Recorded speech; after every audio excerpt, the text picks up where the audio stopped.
안녕하세요. 생생법률쇼 이지원입니다. 매주 수요일 생생법률쇼에서는 경제 이슈를 짚어보고 분석하는 시간 함께합니다. 권혁중 경제평론가 나와 계십니다. 어서 오세요. 네, 안녕하십니까.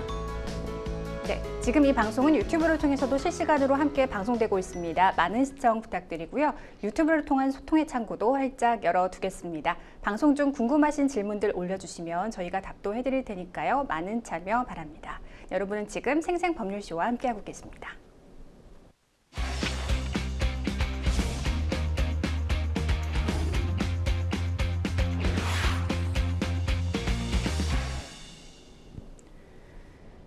네, 생생 코멘트 시작합니다. 요즘 가장 화제가 되고 있는 말은 무엇인지 그 말이 나온 배경과 의미를 다채롭게 풀어보는 시간인데요. 한 주간의 경제 분야를 달군 생생 코멘트 하나씩 살펴보겠습니다. 첫 번째는요.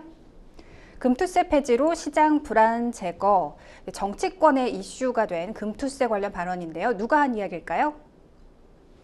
윤석열 대통령이 여야 국회의원들을 향해 금융투자소득세 폐지를 위해 힘을 모아달라고 주문했습니다. 최근 우리나라가 세계 국채지수 WGBI 편입 소식이 전해지면서 우리 증시가 과연 어떤 전환점을 맞이할지 이목이 집중되고 있죠? 네, 그렇습니다. 지금 상황에서 이제 윤 대통령이 사실상 이 금투세 폐지에 대해서 강력하게 이제 주장을 하고 있는 상황인데 네. 왜 그러냐면 이런 얘기를 합니다. 금융투자소득세 폐지해서 시장 활성화에 나서야 된다. 지금 투자 시장이 굉장히 좋지 않거든요. 우리나라만. 네. 그러다 보니까 더더욱 이런 목소리를 이제 냈다라고 평가해 볼 수 있겠는데 이미 아시겠지만 이제 푸츠 러셀이 이제 조사에서 발표를 했습니다. 그게 뭐냐면은 우리나라의 지수에 대해서 실제적으로 이제는 세계 국제 지수에 이제는 우리나라 국채를 편입하겠다라고 이제 밝혔거든요. 이건 내년 11월부터 사실 편입이 됩니다. 그러면 네. 무슨 일이 생기느냐? 바로 이제 패시브 자금이 들어오죠. 이 지수를 추종해서 오는 국제 자본들이 있거든요. 그럼 이걸 가지고 이제는 외국 자본들이 들어오게 되고 그게 우리 돈으로 한 75조 원 정도 된다라고 대통령실은 밝히고 있거든요. 그래서 이런 외국인 자금이 들어오면 말 그대로 자금이 들어와서 우리나라 시장을 그러니까 성장시켜 줄 텐데 근데 문제가 이 금투세로 인해서 이러한 분위기가 좀 꺾일 수 있다라는 이제 취지로 이제는 말을 한 거예요. 그래서 이제는 금투세 폐지를 이제는 윤 대통령이 다시 한번 강조했고 금투세 폐지는 사실 행정부가 할 여력은 없습니다. 이제 국회에서 처리가 돼야 되거든요. 네. 그래서 이제 여야 이렇게 얘기한 거죠. 그래서 여야가 이거에 대해서 다시 한번 개정안을 발의해서 이 금투세 폐지를 좀 해달라고 이제 요구를 하고 있다. 이렇게 보시면 되겠습니다. 네, 지금 세계 국채지수 4번째 도전 만에 성공을 했잖아요. 편입 요건 기준을 봤더니 국채 발행 잔액이 액면가 기준 500억 달러 이상, 신용등급이 S&P 기준 A- 이상, 또 시장 접근성이 2단계, 그러니까 외국인 투자가 불편하지 않아야 한다 이렇게 조건이 있더라고요. 그러니까 대통령실은 금투세가 폐지돼야 이 세계 국채지수 편입에 따른 외국인 자금 유입 효과가 증시까지 퍼질 수 있다 이렇게 강조를 하고 있는데 평론가님은 어떻게 보고 계세요? 저는 사실 그러니까 세계 국채 지수에 편입된 걸 별도로 하더라도 사실 금융투자소득세는 금투세는 저는 예전부터 계속적으로 폐지를 주장했던 사람입니다. 왜냐하면 금투세라는 게 결국에는 이제 주식 투자를 해갖고 5천만 원 이상 나오는 금액에 대해서 세금을 이제 적용하게 되는데 이게 20%거든요. 지방소득세까지 하면 22% 하게 됩니다. 부담스럽죠. 이게 금액이 크면 클수록 사실 이제 투자하는 입장에서는 굉장히 부담스러운 금액이고 이게 3억 원 초과된다 그러면 25% 세율이 붙어요. 그럼 27.5%가 붙거든요. 굉장히 부담스러운 금액입니다. 그런데 많은 분들이 그러시죠. 이 금투세 되면 이거는 부자들만 좋아하는 꼴이다 이런 얘기는 하시는데 맞아요. 틀린 말은 아닙니다. 왜냐하면 실제 금투세가 적용이 되면은 여기 해당하신 분들은 우리나라에 투자하신 분들 중에서 한 1%도 안 될 거예요. 제가 봤을 때는. 투자해서 매번 그렇게 5천만 원 이상의 수익을 내기가 힘들죠. 그러니까 개미들 중에서도 사실상 좀 큰 개미 이렇게 볼 수가 있겠는데. 슈퍼개미들만. 그렇죠. 근데 사실상 왜 이거를 반대를 하냐라고 말씀드리면 일단은 이제 분위기 자체가 일단 이런 큰 손들이 빠져나간다는 거죠. 빠져나갈 수밖에 없고 그렇게 되면 결국에는 연말에 이런 투자 자본이 빠져나가면서 증시가 또 한번 휘둘릴 가능성이 굉장히 크다라고 저는 생각을 하고 있고요.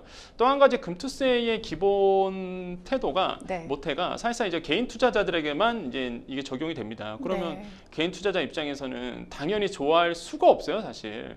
그래서 이제는 그렇게 되면 무슨 일이 일어나느냐? 지금이 딱 그런 상황인데 국장을 싫어합니다.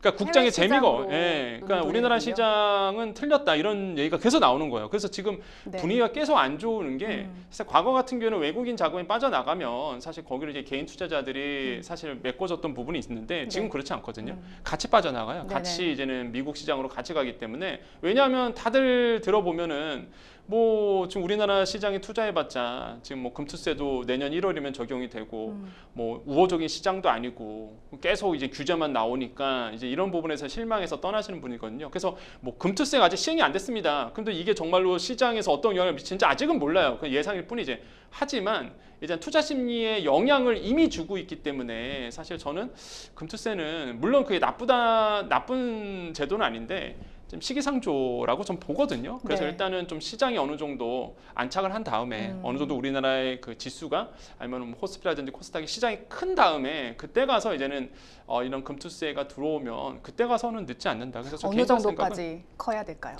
일단 제가 네. 봤을 때는 이런 생각을 합니다. 아까 뭐 국채지수 편입된 거 정말 희소식이거든요. 네. 근데 그동안 편입이 안 됐던 거는 그만큼 우리나라가 선진지수에 편입이 안 됐다는 얘기잖아요. 그러니까 이런 어떤 시그널들이 계속적으로 나와줘야 된다고 저는 생각을 해겠고 우리 아직 선진지수 아니거든요. 네. 네, 그러다 보니까 이런 선진지수에 계속적으로 편입이 되고 어느 정도 규모가 커지는 그 순간에 아마 저는 돼야 되지 않을까 좀 생각하고 있습니다. 네, 글로벌 지수 제공업체인 FTSE 러셀은 이번 한국의 세계 국제지수 편입을 밝히면서 공매도 금지에 대한 또 문제 제기를 했거든요. 내년 3월에 공매도가 재개가 되는데 이 자본시장법 개정안이 공매도 제도 개선에 좀 충분한 역할을 할 거라고 보세요?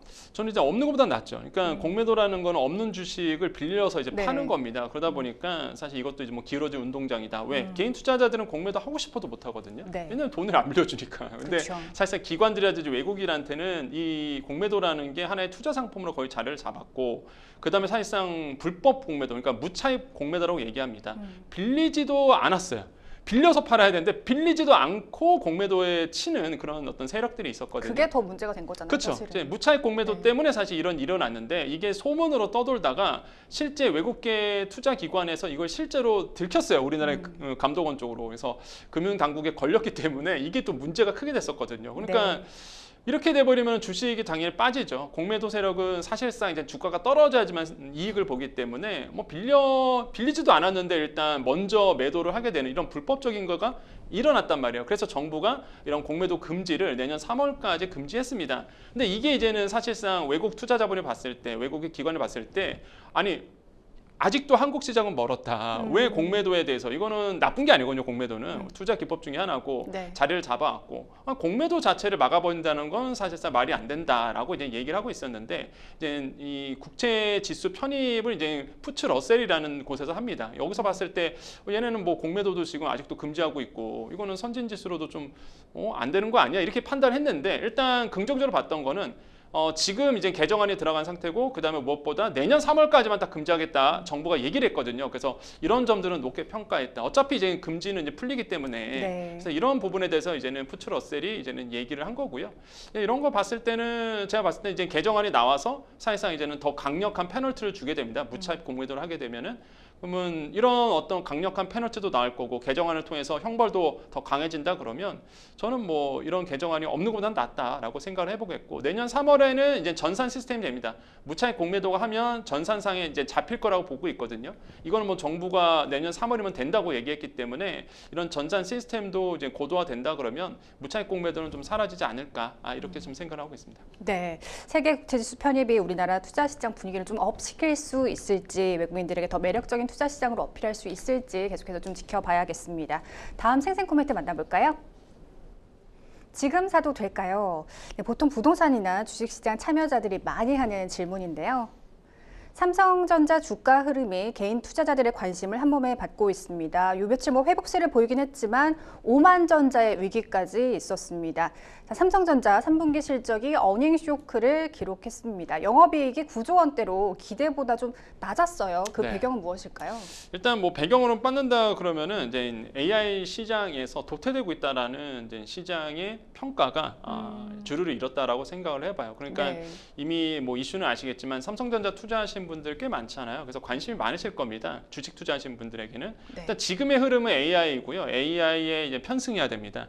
SK하이닉스 같은 경우는 HBM 자체를 이제 엔비디아 쪽으로 납품을 하면서 이런 AI 수주에 굉장한 호평을 받고 있고 기술력도 네. 뛰어난 것으로 지금 평가를 받고 있는데 삼성전자는 굉장히 아이러닉하게도 HBM에 대해서 기술력이 지금 뒤처졌다라는 소문이 있었는데 그게 확인이 된 상태고요.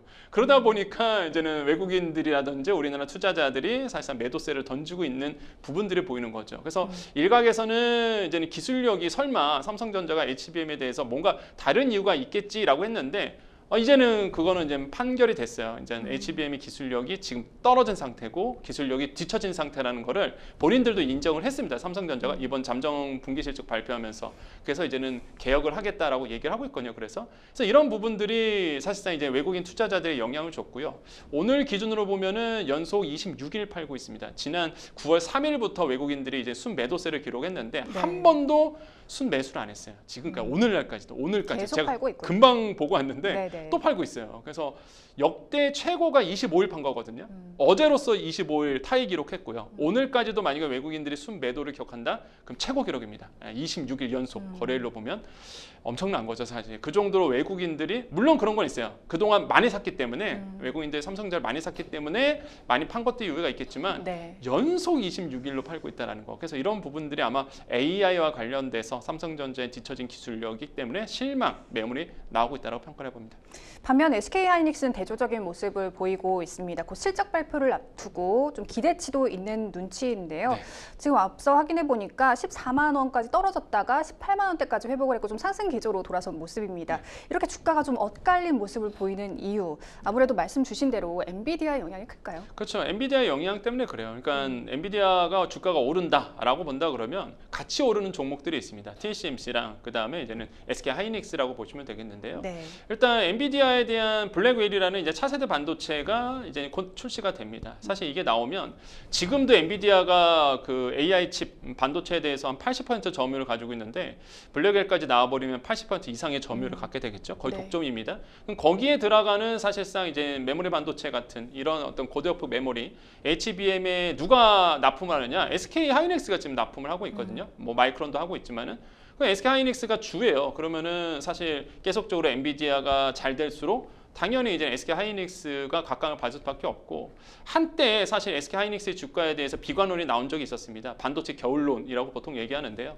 근데 이제 그거는 우려로 그냥 끝나버렸습니다. 예, 그거는 이제 잘못된 낭설로 얘기를 했고 모건 스탠리가 보고서를 냈거든요. 네. SK하이닉스 이렇게 고평가되어 있다. SK하이닉스 너무 고평가되어 있어서 주가 하락폭 조정해야 된다 했는데 그 네. 기후로 다 끝났습니다. 판결 끝났고요. 네. 굉장히 좀 무안했을 것 같다라는 생각을 하지만 오히려 SK하이닉스는 그 이후부터 주가가 계속 오르고 있는 상태입니다. 물론 오늘 기준으로 봤을 때는 이제 엔비디아가 주가가 빠지면서 SK하이닉스도 영향을 받고 있지만 그래도 SK하이닉스의 성장 가능성이 굉장히 높고요. 그래서 AI의 편승에서 아마 제가 봤을 때는 뭐 AI 시대가 이제 도래했기 때문에 더더욱 높은 평가를 받지 않을까 이렇게 생각을 하고 있습니다. 네, 그럼 SK하이닉스는 앞으로도 투자해봐도 더 매력적인 저는 뭐 종목이라고 매력적이죠. 보십니까? AI가 이제는 도래했기 대세다. 때문에. 네. 자, 마누라와 자식 빼고 다 바꿔라 삼성의 유명한 경영 철학으로 통하고 있는데요. 현재의 위기를 극복하기 위해서 이 삼성전자가 기술의 경쟁력 보완과 소통의 조직 문화 등을 방안으로 삼았다고 합니다. 그럼 개인 투자자들은 이를 어떻게 받아들여야 할지 궁금한데요. 실적 대비 주가 수준이 역사적 저점에 도달한 지금이 과연 저가 매수 기회일까요? 아니면 반등 동력이 아직은 좀 불확실하다고 보십니까? 뭐 저희 개인적 생각을 물어보신다 그러면 네. 저는 뭐 저가 매수 해도 되지 않나 저는 이렇게 생각을 하고 있는데요. 네. 그런 이유가 몇 가지가 있습니다. 일단 네. 펄을 보겠습니다. PER로 얘기하는데 주가 수익 비율이죠. 한마디로 한 이 수익 대비해서 이 주가의 그 비율을 봅니다. 가치 비율을 보는데 네. 한 주가 가지고 있는 이제 영업 이익이죠. 이 이익 대비해서 한 주가 가지고 있는 가치 이거를 따지게 되는데 지금 보면은 9.3배로 나오고 있습니다. 11일 기준으로 본다 그러면 근데 이게 장기 평균 지금까지 한 25년간 장기 평균을 봤을 때 퍼가 10배거든요. 그러니까 그 뜻은 뭐냐면 이제 영업 이익 대비해서, 그러니까 벌어들인 돈 대비해서 주가가 낮게 평가돼 있다라고 이제는 네네. 보통 얘기를 해요. 그래서 요거 같은 경우에는 10배라고 본다 그러면은 사실상 낮은 거죠. 그러니까 9.3배라 그러면 장기 평균에 비해서 낮다 보니까 또 오를 가능성은 좀 있지 않나라고 보고 있거든요. 그래서 네. 보통 성장주 같은 경우에는 10배 이거 낮거든요. 네. 오히려 더 높아요, 사실. 뭐 엔비디아나 테슬라도 마찬가지고. 근데 퍼가 10배고 장기 평균보다 더 낮은 9.3배라고 본다 그러면 장기 평균만 올라도 사실상 더 오르는 거잖아요. 그래서 이제는 지금 아마 주가가 좀 낮게 평가돼 있다 이렇게 보고 있고요. 그 다음에 이제는 또 하나 보셔야 되는 게 주가 순자산 비율이라고 합니다. 그래서 이제 PBR이라고 보통 얘기하는데 이 주가 순자산 비율은 한 주가 가지고 있는 자산 비율이에요. 그러니까 자산 대비해서 이 주가가 가지고 있는 가치 이렇게 좀 따져봅니다. 근데 이것도 이제 일률 기준으로 해서 1보다 낮다 그러면 적합화가 갖고 있다 이렇게 얘기하거든요. 근데 일단 요거는 지금 0.96배 이렇게 하고 있습니다. 1보다 낮고요. 장기 평균이 1.47배거든요. 그러니까 사실상 이제는 이것도 이제 저평가 받고 있다는 해서 PBR을 봐도 이제 알 수 있다라는 거죠. 그렇기 때문에 지금 시장에서는 저가 매수해도 되는 분위기지 않냐 이렇게 좀 얘기를 하고 있는 상황이고, 그리고 저는 무엇보다 이번에 그 잠정 3분기 잠정 실적 발표하면서 경영진이 반성문 썼거든요. 네. 예, 그래서 저는 그런 점을 보더라도 무엇이 잘못되어 있는지, 근데 뭐가 잘못됐는지를 아는 것 같아요. 그죠? 그러면은 이제 고치겠죠. 또 삼성 아니겠습니까? 그래서 제가 봤을 때는 좀 성장 가능성은 여전히 있고 기술력이 없는 회사는 아니다 보니까 그런 상황에서 뭐가 잘못된지를 스스로 알았기 때문에 저는 분명히 따라잡을 수가 있다. HBM 쪽에서도. 그래서 저는 뭐 지금의 주가는 좀 낮은 게 아닐까. 저가 매수를 해도 된다라고 저는 판단하고, 이거는 뭐 개인적 생각이고요. 네네. 네, 뭐 판단은 역시나 투자자분들이라든지 아마 이제는 금융 소비자들이 해야 되지 않을까라고 보고 있고요. 반대로 사실상 지금도 기다려야 된다는 분도 있습니다. 그러한 이유는 이제 명확을 하죠. 왜 그러냐면 지금 아직 삼성전자가 성장 가능성이 없는데 기술력이 뒤처지다 보니까 네. 그럼 기회비용이 너무 크다라는 거죠. 그 돈 가지고 다른 종목을 투자하는 게. SK하이닉스나 다른 종목에 투자하면 더 많은 수익률을 얻을 수 있는데 지금 이거 삼성전자에만 목매달고 있을 이유가 없다. 기회비용이 너무 크다. 이런 측면에서는 오히려 좀 매도의 의견을 내는 분도 계십니다. 그래서 결국에는 투자라는 거는 자기 책임의 원칙이 있어요. 항상 제가 말씀드리죠. 그래서 본인의 판단에 의해서 본인의 공부를 해서 들어가는 것이 투자라는 거 말씀드리겠고요. 많은 분들의 의견은 말 그대로 의견일 뿐입니다. 네. 이런 걸 보고 잘 판단해 보시기를 좀 권유드리겠습니다. 네. 근데 사실 개인 투자자들 입장에서 보면 삼성전자는 팔고 싶어도 지금 못 파는 종목이 아닐까. 보유하시는 물려있죠. 분들이 너무 많잖아요. 네. 네. 자, 지혜롭게 현명한 투자 전략을 세우고 가셔야겠습니다. 계속해서 다음 생생 코멘트 만나볼까요? 한국경제발전 국가성공 모범 사례 어떤 이야기일까요? 네, 한강 작가의 노벨 문학상 수상이 화제인 가운데 올해 노벨 경제학상 수상자도 발표가 됐는데요. 미국 교수 3명이 공동 수상하게 됐습니다. 국가 간 부의 차이를 연구한 교수들이라고 하는데요. 이들이 얘기하고 있는 국가 간 부의 차이 어디서 오는 건가요?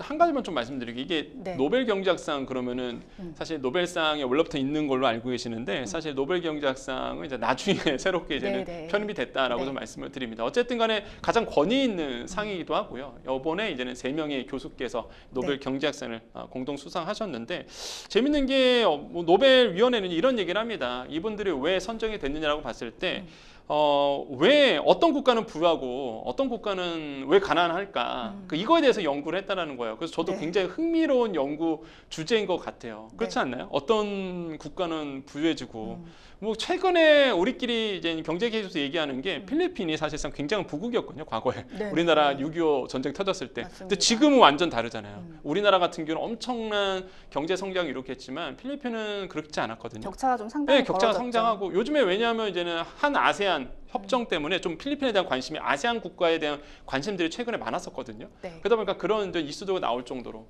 그래서 이제는 어떤 나라는 부유하고 어떤 나라는 가난해지느냐 이거에 대해서 연구를 했다는 거고 그 정답을 이제 사회 제도의 중요성으로 이제는 얘기를 했다는 거죠. 네네. 그래서 여기에서 이제 얘기했던 게 바로 남한과 북한이었습니다. 국가는 왜 실패하느냐 이런 어떤 책에 저서에 이 시카고대 이제 로빈슨 교수가 그런 얘기를 합니다. 남한은 번영했고 북한은 사실상 빈곤한 것이 바로 제도의 차이다라고 얘기를 하거든요. 그럼 제도의 차이는 뭐냐?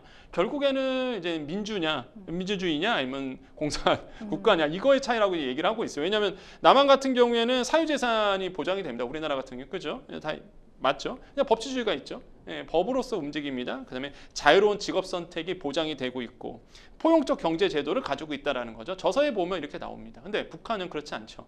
이게 소수가 더 많은 이익을 챙겨가고 있는 그렇잖아요. 착취적 경제 시스템을 가지고 있거든요.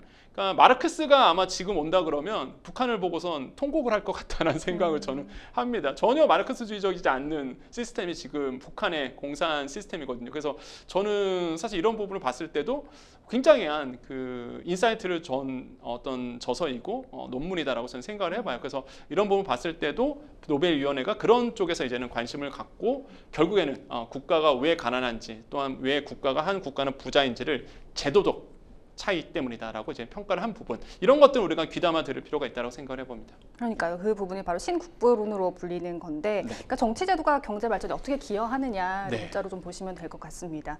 이 수상자들이 지한파 교수로 알려져 있습니다. 한국의 경제 발전을 두고 바람직한 제도를 기반으로 이뤄낸 성공 사례로 평가했다고 합니다. 어떤 이야기인가요? 그러니까 이게 뭐 노벨상 받을 때 얘기 나온 건 아니고요. 네네. 사실 이제 우리나라의 한 기관지가 아마도 이제는 신문사에서 이제 인터뷰를 한 거예요. 사실 이 세 분에게 인터뷰를 했는데 거기서 나왔던 얘기입니다. 그래서 우리나라의 이제 경제 시스템에 대해서 굉장히 극찬을 했고 실제 이제는 아까도 얘기했지만은 이제 남북한 제도의 역할을 훌륭하게 보여주고 있다. 한마디로 이제는 남한은 부유하고 북한은 이제는 가난해지는 이런 거에 대해서 저는 중요한 사례라고 좀 얘기를 하고 있고요. 특히 한국은 민주화 과정을 거쳤습니다. 그 어려운 민주화 과정을 거치면서 경제 시스템까지도 이룩했던 그러면서 이런 점들이 굉장히 건강하게 이루어졌다라고 이제 평가를 하고 있고요. 또 한 가지는 이제 한국 경제는 훨씬 나은 상태라고 얘기를 합니다. 과거보다. 그다음에 다른 나라들이 이룬 것에 비해서 굉장한 놀라운 성취를 이뤄냈다라고 이제 평가를 하고 있거든요. 그러니까 이런 점들도 굉장히 우리나라의 경제 시스템에 대해서 높게를 평가하고 있고 다만 이런 얘기를 합니다. 어떤 얘기냐면 그렇다고 뭐 우리 경제가 다 좋다 이런 얘기는 아니고요. 다만 이제는 한국은 이제 대기업에 의해서 좀 지배되고 있는 한마디로 이제 재벌이죠. 그러니까 재벌 시스템에서 사실 우리나라 경제 시스템이 이룩했기 때문에 이런 부분은 아직 잔재가 남아 있다라고 좀 얘기를 하고 있고요. 또 하나가 이제는 역시나 고령화 문제를 뽑았습니다. 이거는 뭐 불변이죠, 사실. 우리나라의 지금 경제 시스템의 가장 이제 취약점은 사실 인구거든요. 그래서 이 인구와 관련돼서 사회 통계학으로 본다 그러면 고령화 시대가 이제 도래했기 때문에 곧 있으면 초고령화 또 시대잖아요. 그래서 이런 문제들에 대해서 이제는 얘기를 한 부분이 아마 우리가 사회가 또 귀담아 들어야 될 부분이지 않을까. 정말 아마 이 방송 보시는 분들 중에서 공감하실 거예요. 저는 공감하거든요. 왜냐 그러면 저는 이제는 사실상 학교에서 아이들 가르치고 그러면 낮 시간에 많이 돌아다닙니다. 그러면 낮 시간에 돌아다니면 정말로 대부분 분들이 65세 이상이신 분들이세요. 물론 이제 젊은 분들은 직장에 다니시니까 당연히 없겠지만은 과거보다 더 심해진 것 같다는 생각을 많이 하거든요, 저는. 그래서 진짜 이제는 나중에 되면은 제가 이제는 만약에 60세가 넘어가고 그러면 다 내 또래일 것 같은 느낌인 거죠. 그래서 이게 진짜 연령의 인구 문제는 되게 심각하다라는 건 전 피부로 많이 느끼시는데 아마 시청자분들께서도 이 방송 보시는 분들께서 아마 공감하시지 않을까 저는 생각을 하고 있습니다. 맞습니다. 작년 노벨 경제학상도 남성과 여성의 불평등한 노동, 또 임금 등에 대한 연구를 한 학자가 수상을 했던 걸로 알고 있는데요. 이 불평등, 양극화 이런 것들이 최근 경제학의 키워드로 급부상한 느낌입니다. 어떤 뭐 시대적 요구라고 보세요? 네, 저는 그렇게 보고 있습니다. 지금 상황을 본다 그러면 기술이 굉장히 중요한 시대잖아요. 그래서 기술에 관심을 갖고 있지만은 노벨위원회 같은 경우는 기술뿐만 아니라 사실상 우리나라 또한 전 세계에 대해서 이제 이런 어떤 생태계, 경제 생태계를 전반적으로 두루 보고 있는 듯한 느낌을 두고 있는데 이번 연도 같은 경우는 아시겠지만 국가 간의 이 부분에 대해서 얘기를 했고 제도에 대해서 이제 관심을 가졌다 그러면 작년 같은 경우에는 이제 여성 노동 시장에 대한 관심을 가졌습니다. 그래서 이제는 여성 노동시장 결과와 관련된 우리의 이해를 진전시켰다라는 이제 평가를 할 정도로 이런 부분에서 이제는 수상을 했고요. 또한 2022년도 같은 경우에는 은행과 금융 위기에 대해서 연구했던 이미 아시겠지만 사실상 굉장한 우리가 금융 위기도 거쳐왔었기 때문에 이런 부분에 대해서 연구했던 부분, 그냥 사회 전반적으로 영향을 줄 수 있는 부분 이런 것들에 대해서 연구했던 세 분께서 이제 봐주셨는데 저는 이런 거 봤을 때 확실히 좀 시대적 요구이기도 하고요.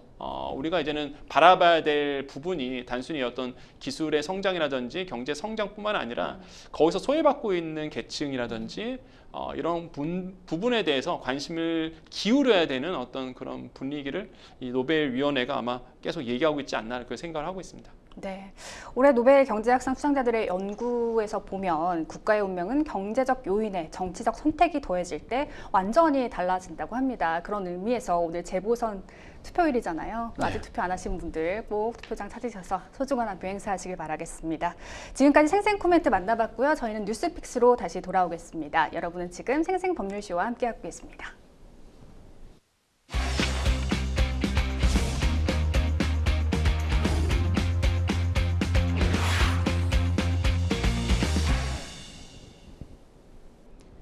분야별 가장 핫한 소식을 집중 분석해보는 시간 뉴스픽스 시작하겠습니다. 매주 수요일 경제 분야 주요 이슈들을 짚어보고 있는데요. 오늘 만나볼 첫 번째 주제는요. 한은 기준금리 인하, 긴축시대 저문화입니다. 한국은행이 기준금리를 3.25%로 0.25%포인트 인하했습니다. 38개월 만에 통화정책 전환을 전격 단행했는데요. 이 내용 살펴보겠습니다. 참 긴 시간이었습니다. 3년 2개월 만에 인하인데요. 미국의 빅컷 이후 우리나라의 금리도 내려가지 않을까 전망이 있었는데 평론가님 이 기준금리 인하 배경부터 분석해 주실까요? 그러니까 사실 이 생생법률소를 보셔야 되는 이유가 네. 법률 지식도 있지만 또 이렇게 돈 버는 시장 맞습니다. 그래서 잘 보시고 돈 버는 시간 좀 되셨으면 좋겠는데 네. 일단 금리 인하 배경을 본다 그러면 이게 굉장히 중요하죠. 사실 이제 경제가 어떻게 돌아가는지 금리라는 거는 굉장히 중요하거든요. 그래서 돈 버시려고 그러면 금리를 아셔야 되는데 일단 금리가 내려간 이유는 첫 번째 물가가 잡혔기 때문에 그렇습니다. 일단 소비자 물가 상승률이 1.6% 상승률 나왔거든요. 그러니까 2% 목표치보다 더 낮아요. 그러니까 오히려 지금 저성장을 걱정할 정도로 급격하게 내려갔던 부분이 있습니다. 근데 많은 분들이 제가 물가 얘기하면 공감을 못 하세요. 왜? 피부로 느끼는 체감 물가는 아직 높거든요. 그런 이유는 이제 채소료 때문에 그런데 네. 어쨌든 간에 전체적인 소비자 물가 지수는 내려간 게 맞습니다. 그래서 상승세가 둔화된 게 맞거든요. 그래서 1.6% 상승세가 나오고 있고요. 그러니까 당연히 이제 금리 인하의 시기가 이제는 도래했다라고 보시면 되겠고 두 번째로는 내수 부진입니다. 이게 가장 뼈아픕니다. 그러니까 사실 고금리가 됐다는 얘기는요. 이제 통화량을 줄입니다. 그다음에 긴축의 상태로 가겠죠. 왜? 경기가 너무 뜨거우니까 이걸 잠재우기 위해서 고금리로 가는 거거든요. 그러다 보니까 지금 많이들 피부로 느끼시죠. 시중에 돈이 없어요. 소상공인분들 돈 없다고 난립니다. 돈이 안 돌아요. 그러니까 긴축이 된 거예요. 너무 어렵습니다. 내수가 부진해져요. 지금 살기 힘들다고 얘기 나옵니다. 네. 그럼 이때 뭘 해야 되느냐? 재정 정책이 있고 통화 정책이 있는데 통화 정책은 한국은행에서 합니다. 그래서 한국은행이 이제 금리 인하를 단행하면서 통화량을 푸는 거죠. 그럼 이제는 통화 정책에 의해서 뭐가 됩니까? 돈이 돌기 시작하고 이제 경제가 어느 정도 떠올리게 되거든요. 그러니까 사실 이번에 이제 금리 인하의 시기가 그래서 이제 맞아진 거고. 사실 시장에선 그랬어요. 지난해 이미 했었어야 된다고 얘기하고 있는데 지난 이제 금통위 때 한번 했었어야 된다고 얘기하는데 뭐 그건 차차 말씀드리겠지만 일단 이번에 이제는 참다 더 이상 못 참는 거죠. 이제는 이런 내수 부진 때문에 이번에 이제는 0.25%포인트 금리 인하했다 보시면 되겠고요. 또 한미 기준금리 역전 폭이 좀 축소가 됐던 부분입니다. 지금 아시겠지만은 미국 금리가 더 높습니다. 우리나라보다. 그러니까 외국 자본이 빠져나갈 가능성이 있잖아요. 사실상.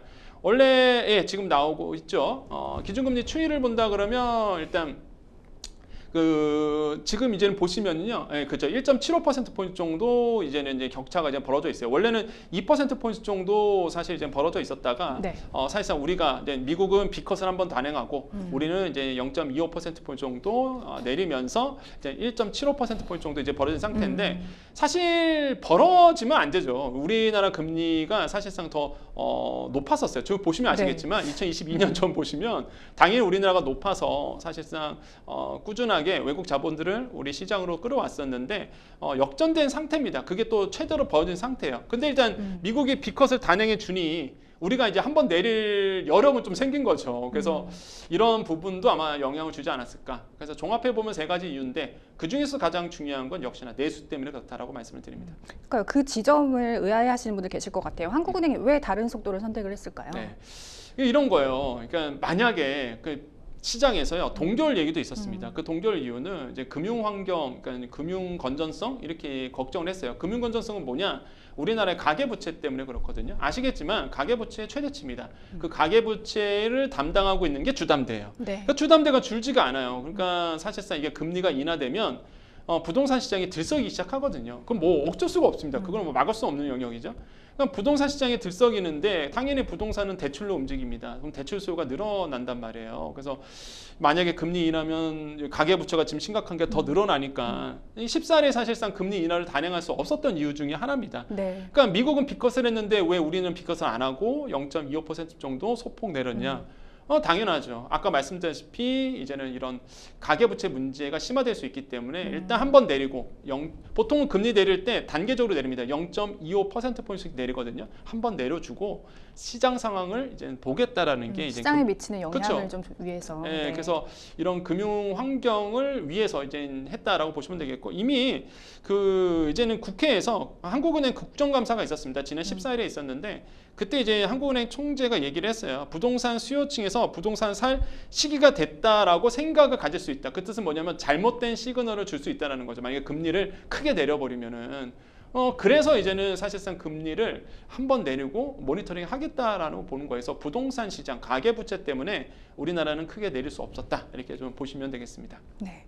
좀 시장에서 피부로 느끼려면 이 사실 금리 인하가 체감경이나 소비에 도움이 되려면 네. 시장 금리와 대출 금리가 낮아져야 되지 않겠습니까? 네. 그런데 시장 금리는 이미 기준 금리 인하를 가정해서 선반영이 돼 있는 상황이고 가계대출 억제 정책 때문에 가상 금리가 오를 가능성이 큰데요. 이 기준 금리 인하를 체감하는데 좀 한계가 있지 않을까 싶어요. 그렇죠. 이제 사실 유동성은 누가 공급하느냐? 은행이 공급하거든요. 네. 그래서 은행에서 어느 정도 대출이 나오냐가 중요한데 이미 여러분 시장 나가보시면 아실 겁니다. 그러니까 제가 말한 시장은 뭐 진짜 뭐 재래시장 이런 얘기 아니라 여러분께서 뭐 대출을 받으러 간다든지 아니면은 뭐 경제 활동을 한다 그러면 아실 텐데 은행에서 대출 안 해줍니다 지금. 네. 지금 뭐 오늘 아마 기사가 나올 건데 디딤돌 대출 같은 정책 대출도 지금 안 된 지금 묶고 꽉 있거든요. 막혔군요. 네, 지금 이것도 묶고 있어요. 네. 그러니까 사실상 서민 대출이라고 볼 수 있는 내 집 마련 유일한 정책 대출인데 디딤돌마저도 지금 손보려고 하고 있거든요. 특히 이제 DSR 같은 경우도 전세 대출과 정책 대출도 DSR 규제가 지금은 안 들어가는데 이것도 지금 포함시키려고 하고 있습니다. 이거 완벽한 대출 조익이거든요. 그러니까 은행에서 돈을 안 풀면 사실 체감이 안 돼요. 그래서 이런 부분들을 보시면 되겠고, 그래서 시장에서는 보통 금리 인하가 단행된다 그러면 한 6개월 정도는 기다려야 된다 보고 있고요. 근데 한국은행 총재가 국감 때 이런 얘기를 했습니다. 본인은 1년 정도 생각하고 있다. 1년. 그러니까 금리 인하한 다음에 1년 정도 후에나 이제는 꾸준히 모니터링하면서 그때 가서 이제 시장 상황이 어떻게 변하는지 보일 거다라고 얘기를 했거든요. 그냥 조급하게 생각할 필요는 없고, 그래서 이제 시작입니다. 피벗이 됐거든요. 통화 완화로 돌아섰습니다. 그러면 계속적으로 금리가 뭐 특별한 상황이 일어나지 않는 한은 이제 계속적으로 금리가 내릴 거예요. 단계별로.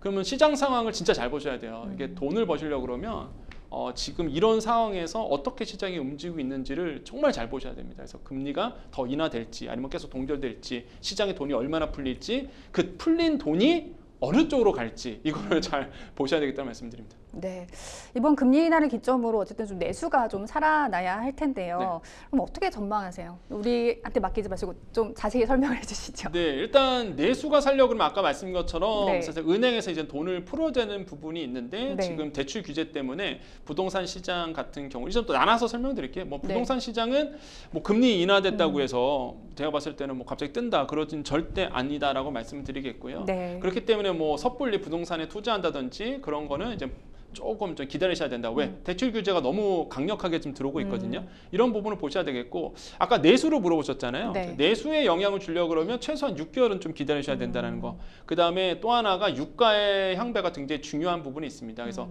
유가도 같이 모니터링 하셔야 되겠는데, 전쟁이 계속 가속화되면은요, 그 유가의 변동폭이 커질 수밖에 없는 영역이 있기 때문에 항상 보실 때 금리, 유가 이걸 잘 보시고요. 제가 봤을 때는 분명히 내수에는 도움이 된다. 금리 인하는. 그리고 앞으로 계속 내릴 거기 때문에 내수에는 분명히 도움이 될 것 같고, 무엇보다 지금 보고서들이 계속 나오고 있거든요. 어떤 보고서들이 나오냐면 우리나라의 경제 성장률이 한 2.1% 정도 지금 될 것이다 올해.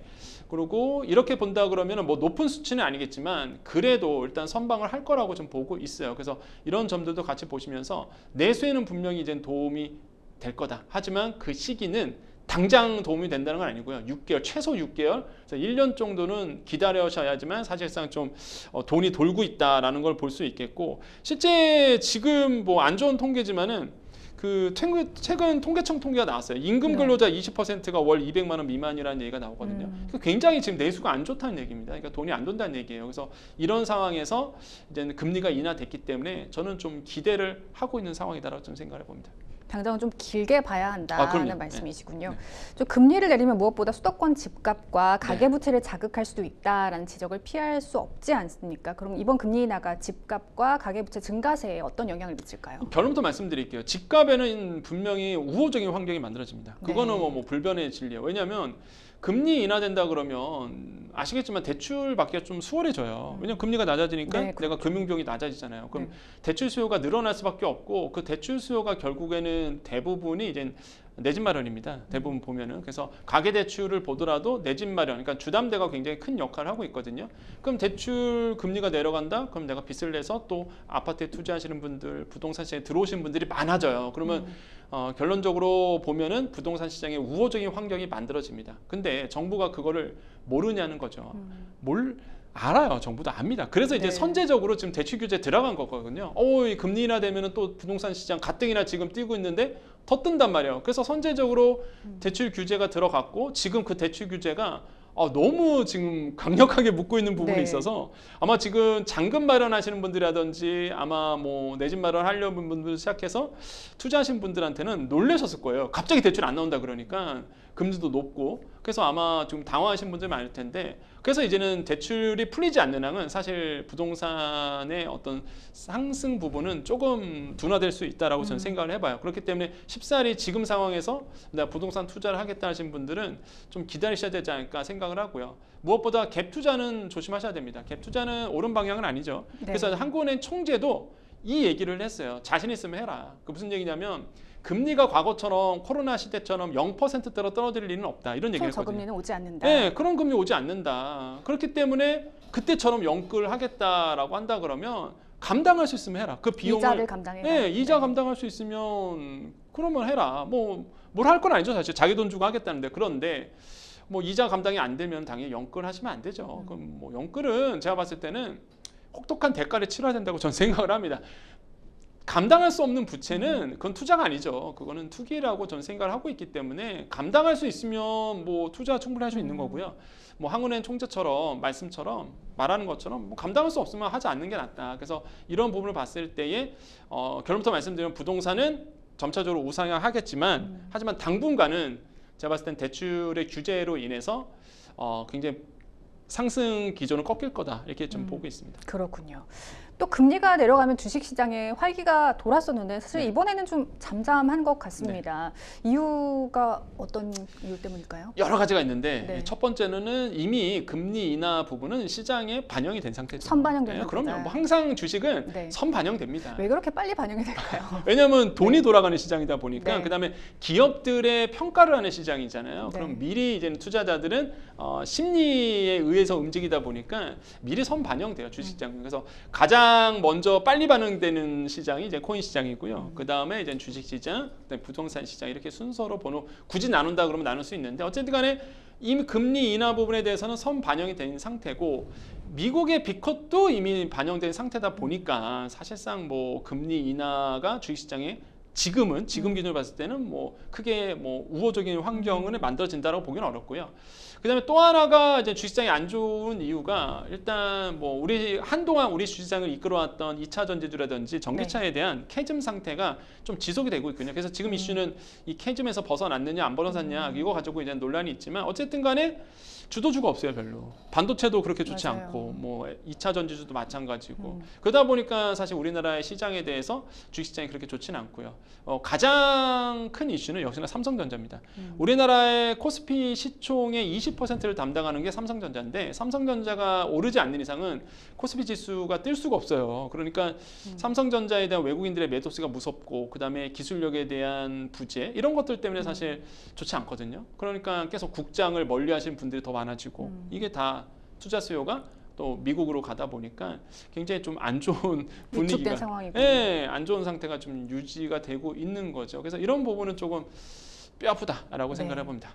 이창용 총재가 또 매파적 인하라는 표현을 했습니다. 이건 또 어떻게 해석해야 할지 궁금한데 현재 11월 금통위에서는 금리 동결이 우세한 분위기입니다. 네. 하지만 또 추가 인하에 대한 기대감도 상당하거든요. 이 가능성 어떻게 보세요? 저는 동결이지 않을까 생각하는데요. 왜 그러냐면 제가 항상 그랬잖아요. 네. 제가 분명히 10월 달에는 하반기에 금리 인하한다. 네. 2.5% 정도, 0.25%. 그러니까 그대로 25 했어요. 베이스.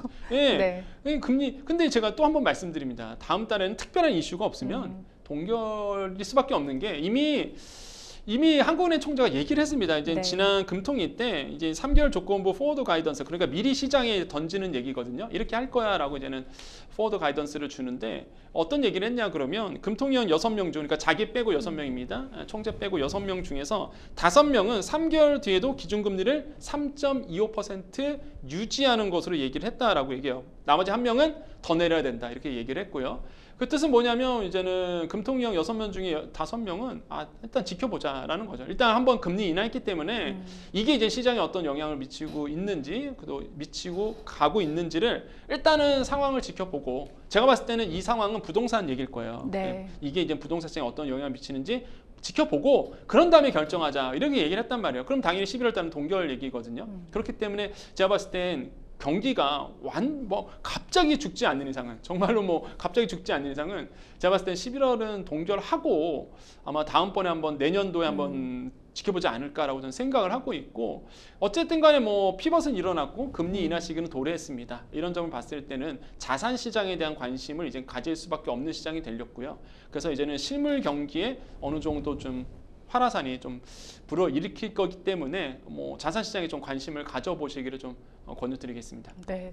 또 문제는 다음 달에 미국의 대선이 있지 않습니까? 또 누가 당선되느냐에 따라 우리 시장에 미칠 영향이 좀 각기 다를 것 같은데 네. 좀 어떻게 바라보고 계세요? 지금 오늘 이제는 아마 이제 외신에 나왔었죠. 트럼프 전 대통령이 우리나라를 이제 캐시카우로 말 그대로 그래서 방위비 문제에 대해서 한국은 돈 뽑는 기계다. 기분이 상당히 기분 좋지 않더라고요. 네네. 그래서 이걸 보면은 그 뜻은 뭡니까? 우리나라에 대한 이제 규제를 더 엄격하게 하겠다. 네. 그다음에 이제는 미국 입장에서 손해보는 일은 절대 하지 않겠다. 그거는 그 무역 장벽 치겠다는 얘기거든요. 그렇죠. 보호무역주를 더 크게 하고 규제를 더 강화하겠다. 그러면서 이제는 한국으로부터 돈을 내게끔 만들겠다는 거거든요. 그러면 사실 전방위적으로 봤을 때에 우리가 받고 있던 세제 혜택이 좀 잃어버릴 가능성도 없지 않아 있습니다. 그래서 사실상 지금 보면은 트럼프냐 아니면은 그 민주당에서 나오고 있는 부대통령의 해리스냐라고 봤을 때 지금 시장의 경제적 평가는 좀 다르다라고 볼 수 있어요. 그런데 동일한 건 하나 있습니다. 둘 다 자국 우선주의는 맞아요. 그렇기 때문에 저는 물론 종목 업종마다 차이는 있겠지만은 결국에는 미국 우선주의로 가는 거는 똑같다라고 생각을 해보겠고, 일단 해리스 후보가 된다라고 그러면 친환경은 확실히 이제는 뜰 수밖에 없고요. 태양광이라든지 풍력 이런 어떤 신재생 에너지주들은 다시 한번 뜰 수밖에 없고요. 트럼프 대통령이 일단 만약에 당선이 된다라고 본다 그러면 자동차에 대해서 우려를 하시는데 저는 오히려 자동차는 더 좋아질 거라 보고 있거든요. 이미 투자를 많이 해놓은 상태다 보니까 저는 이런 부분에 대해서는 좀 엇갈릴 평가가 나올 거다라고 보고 있습니다. 네. 뉴스픽스 두 번째 주제로 넘어가 보겠습니다. 두 번째 주제는요. 부모 찬스 미성년자 연평균 541가구 매입입니다. 최근 5년 사이 국내 미성년자가 구매한 주택 수가 3,000채에 육박한 것으로 나타났습니다. 이것도 놀라운데 10살도 채 안 된 어린이가 보유한 주택이 무려 22채인 사례가 있다고요? 이게 저는 보면 볼수록 우리나라에 이렇게 돈 많은 사람이 많나? 이런 생각할 정도로 보도가 나오고 있는데, 일단 국토교통부 자료입니다. 여기서 이제 2019년부터 2023년까지 미성년자가 구매한 주택 수가요 2,953채 이렇게 조사가 됐고요. 이게 연도별로 본다 그러면 2021년도가 가장 많았어요. 이제 1,215채를 이제 가지고 있다. 그날 이제 나오고 있죠. 주택수, 구매 주택수입니다. 그러다가 이제 2022년도, 2023년도 부동산 경기 꺾이면서 이제 줄어들고 있는 모습을 보여주는데, 그러니까 이걸 합치면은 거의 2,953채란 말이에요. 그러니까 미성년자입니다. 성년이 되지 않았는데 그 돈을 어디서 났을까? 결국에는 사실상 부모가 사준 거죠. 사실. 그렇죠. 그래서 이제 편법증여다 이런 얘기가 나오고 있는데 개인 최다 매수자가요 22채를 가지고 있다고 합니다. 그러니까 미성년자가 야 22채 어디서 샀을까라고 본다 그러면 뭐 서울, 부산, 전북 뭐 전국에 샀어. 전국에서. 그래서 이게 서울에만 산 게 아니라 전국 돌아다니면서 사실 미성년자가 22채를 샀다는 얘기는 제가 봤을 때는 이거는 뭐 편법증여지 않을까 이렇게 생각을 하고 있지만 어쨌든 간에 일단 이런 통계가 지금 나왔다라는 거 말씀드리겠습니다. 그러니까 이렇게 상대적 박탈감 느끼시는 분들 당연히 많을 것 같습니다. 네. 뭐 자산을 물려주는 것이 불법은 아니지만 말씀 주신 대로 편법 증여가 없었는지 네. 또 불법 거래는 없었는지에 대한 철저한 조사가 필요해 보이긴 해요. 실제로 그런 사례가 많지 않습니까? 많죠. 지금 네. 아까도 말씀드렸다시피 이 통계가 그 사례라고 보시면 되겠고 네. 실제 이게 왜 문제가 되냐면 사실상 이게 부모 찬스잖아요. 네. 뭐 미성년자 돈이 어디 있습니까? 그래서 결국에는 부모의 찬스에서 산 건데 그럼 결국에는 부모 세대의 부익부, 빈익빈 이런 것들이 이제 자녀 세대까지 그대로 대물림 된다는 얘기고 네. 그게 사회 불평등을 초래한다는 거죠. 결코 좋은 현상은 아니다라고 저는 생각을 해보겠고 그런 이유를 본다 그러면 무슨 종합부동산세, 종부세를 피하기 위한 목적도 분명히 있을 거다라고 보고 있습니다. 왜냐하면 종부세는 인별과세거든요. 그러다 보니까 이걸 나눠줘야 돼 일단. 내가 안 받으려고 그러면 많이 안 받으려고 그러면 이걸 좀 뿌려야 되거든요. 분산시켜야 되기 때문에 그래서 아마 종부세 피하기 위한 목적도 제가 봤을 때 있을 거라고 좀 생각을 하고 있고 결국에는 미성년자 주택 구매는 많은 분들이 생각하시는 게 이게 불법 아니냐 하시는데 불법은 아닙니다. 미성년자가 뭐 집 살 수 있어요. 이건 불법은 아닌데 문제는 네. 재원이 어디서 나오느냐가 문제거든요. 그걸 제대로 신고를 했느냐가 문제인데 제가 봤을 때는 제대로 신고 안 했을 거라고 저는 생각을 하고 있습니다. 네, 미성년자 주택 구매 94.6%가 임대, 월세 등 불로소득을 목적으로 이루어지고 있다고 합니다. 하지만 정작 주택 거래의 자금이 불법 증여되는지를 파악할 수 있는 주택자금 조달 계획서 제출 실적은 부진하다고요? 그렇죠. 이게 뭐 이걸 아셔야 돼요. 많은 분들이 궁금해하는 게 그럼 부모에게서 받았으면 그게 안 걸리나라고 하실 텐데 그 걸리려 그러면 이제 자금 조달 계획서를 제출해야 되는데 이 자금 조달 계획서는요. 다 내지는 않습니다. 어떤 분들이 내느냐면 이제 투기과열지구에서 거래를 했을 경우, 그 다음에 이제는 규제 지역에서 이제는 부동산을 거래하는 거죠. 그다음 비규제 지역 같은 경우는 6억 원 이상인 경우가 이제는 자금 조달 계획서를 내게 되는데, 그러니까 이 자금 조달 계획서를 사실상 이제 안 냈다는 얘기란 말이에요. 이게 피해 갔다는 얘기거든요. 왜냐하면 자금 조달 계획서를 받으면 다 나오거든요. 거기서 네, 이거 네. 돈 어디서 나왔는지. 근데 이걸 안 내는 비중이 저도 많아지고 있고, 그럴 수밖에 없는 게 규제 다 풀었잖아요. 지금 보시면 투기과열지구는 강남 3구랑 용산구밖에 없습니다. 네. 조정지구 다 풀었거든요. 서울 지역. 그러면 결국에는 피해갈 수 있는 다 방법이 피해가죠. 있네요. 사실상 네. 자금 조달 계획서를 안 낼 수밖에 없기 때문에 당연히 이제는 안 내고 그러면 그게 이제 어디서 돈이 나왔는지를 확인이 안 되는 거고 이거를 확인하려고 그러면 콕 집어서 받아야 되거든요. 근데 이거 공무원들이 바쁜데 네. 이거 다 확인할 수도 없는 거고 그러다 보니까 지금 이런 부분들이 나오지 않았을까라고 좀 생각을 하고 있고요. 그래서 저는 이런 부분이 좀 제도의 미비성이 아닐까라고 생각을 해봐요. 저는 분명히 잘못됐다고 말씀드리겠고 저는 이거를 좀 잡아내야 된다. 그래서 자금 조달 계획서가 지금 뼈 아프다라고 좀 생각을 해보겠습니다. 전체 다주택자가 0.1% 늘 때 미성년 네. 다주택자는 7.5% 증가했다고 합니다. 일각에선 이런 상황이 정부 양도세 중과 유예 등 감세 정책과 무관하지 않다라고 지적하는데 어떻게 보십니까? 이거는 시기가 맞아요. 이게 그러니까 미성년자 같은 경우가 다주택자 추이를 본다 그러면 이게 일반 그 다주택자보다 더 많은 추이를 보여주고 있고 물론 절대 수로 보면은 좀 적지만은 네. 늘어나는 게 여기 나오고 있죠. 증가율을 본다 그러면 지금 2021년과 2022년 보면은 뭐 1,400명, 1,500명 이렇게 뭐 큰 수는 아닙니다. 그런데 증가율이 7.5%가 나오는 거죠. 더 빨리게 이제 늘어났다는 건데, 근데 저거를 본다 그러면 딱 알 수 있는 게 일단 양도세 중과 유예 조치가 2022년부터 들어갔거든요. 그러니까 딱 맞아요 이게 시기가. 그러니까 양도세 중과 유예되면서 사실 양도하기가 편해진 거예요. 그러니까 이거를 사실상 이제는 부동산 시장의 이제 호황기로 보고 사실상 많은 분들이 미성년자에 대해서 거래를 했다는 거죠. 그러니까 부모가 돈을 줘서 미성년자가 그걸 구매를 했다라고 보시면 돼요. 그래서 양도의 중과를 유예를 했기 때문에 이런 점들이 시기가 맞물리거든요. 그래서 저는 영향을 줬다라고 좀 판단을 하고 있습니다. 제 개인적 생각이지만 그래서 이렇게 뭐 연관성이 있다라고 보시면 되겠고, 그리고 또 하나가 세금 회피 수단으로서 저는 작용하고 있다고 봐요. 그러니까 이제 아까도 말씀드렸지만 종합부동세 과세에 대한 부분, 그다음에 중과를 피하기 위해서 제가 봤을 때는 피하지 않았을까, 이거를 좀 미성년자 쪽으로 돌리지 않았을까라고 좀 생각을 하고 있어서 저는 분명히 이거는 국세청의 의지만 있으면 이거 다 걸릴 거라고 저는 보거든요. 그래서 네. 이런 사례는 좀 찾아서 만약에 불법성이 확인이 된다 그러면 일벌백계 해야 된다. 저는 그렇게 보고 있습니다. 앞서 노벨상 얘기할 때도 불평등, 양극화 얘기를 했습니다만 좀 보면 주택보유의 양극화 심화 추세를 좀 가늠하게 하지 않나 이런 생각이 듭니다. 이 주택 투기 수요를 억제하고 주거 안정을 제고하기 위한 좀 어떤 종합적인 대책이 필요하지 않을까요? 그렇죠. 이제 대출 규제에 대한 일관적인 시스템이 있어야 된다라고 네. 좀 생각해봐요. 그러니까 대출에 대해서 규제가 옳고 나쁘다 그걸 떠나서 시장에 던진 메시지가 있습니다. 그거는 이제 대출 규제를 꼼꼼하게 할 거야. 근데 이게 또 시간이 가다가 갑자기 안 할 거야 이렇게 바뀔 수도 있어요. 대표적인 게 사실상 DSR 2단계 원래 7월 달부터 하기로 했던 거 9월 달로 했잖아요. 2달 연기가 된 건데 이게 시장에 엄청난 효과를 줬거든요. 다들 그때 영끌 들어갔어요, 사실. 그러니까 잘못된 시그널을 줄 수 있다는 거죠. 그래서 일관적인 정책, 그게 뭐가 되든 간에 일관적인 정책, 절대 정부가 한번 얘기한 거는 지켜줘야 된다. 그래야지만 사실상 투자하신 분들이라든지 아니면은 이 경제 시스템 안에서 그걸 믿고 들어갈 수 있거든요. 그렇기 때문에 다시 한번 말씀드리지만 일관된 정책이 필요해 보인다라고 말씀을 드리겠습니다. 네. 행생법률쇼 어느덧 마칠 시간입니다. 오늘 함께해 주신 권혁중 평론가님 고맙습니다. 네, 감사합니다.